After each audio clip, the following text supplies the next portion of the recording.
So this 20-year-old guy from Ghana, Kwadwo Kyeremeh, was actually being baptized last week. And then he passed away. Like he drowned in the river that he was being baptized in.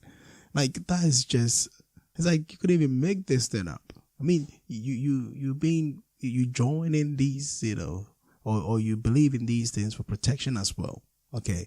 People pray before they sleep. People pray before they get on their planes. People pray in their cars so that the Lord or whatever God they believe in will actually protect them in their journeys, in their lives and everything. And on the day this guy is being baptized, that's when he loses his life. It's like you can't even make this thing up. For me, and he's only 20 years. It's just, it's crazy. And like, I'll think to myself, right, would he go to heaven or because the baptism was not finished, he might not make it? Because as I understand it, the whole baptism thing has to be finished before your sins are washed away. And they're saying that when he was dipped into the river first time and he came up, it's the second time that, he didn't come back up. And that's when, he lost his life. So the question is, I don't know whether they do it 3 times or whatever it is. So if it was supposed to be 3 times, or you're supposed to actually come back the second time before the whole ceremony is finished, and you did not, so therefore you did not complete the ceremony, that will suck if you're going to go to hell that way. That would be really, I mean, you were close. You were so close. You were close to the finish line.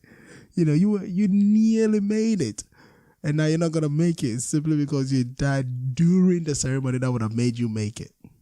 I mean, that would drive anyone insane. Can you imagine him in hell now? And it's like, really? You knew I was doing this. I mean, I was nearly there. Okay, I was in the rota. I went in the first time. I don't know what happened the second time. Then I find myself here. Just cut me some slack. On a more serious note, though, a life is lost, and maybe it's about time we question some of these religious practices, and maybe it's about time we made them a bit safer. Like I have my own feelings about religion as a whole. Okay. But again, I wouldn't want to necessarily turn this into a religious bashing because a life has been lost, and I don't think there's the moment to do that. He's only 20 years old. Okay. So I think there's not the right time to do that. But I think maybe it's about time people think very, very carefully about where they're having these religious practices, what they're actually doing, and put safety measures in place. Because, look, there's a lot of religious practices that put people's life in danger. I've seen videos where, a pastor actually drove a car on the congregation.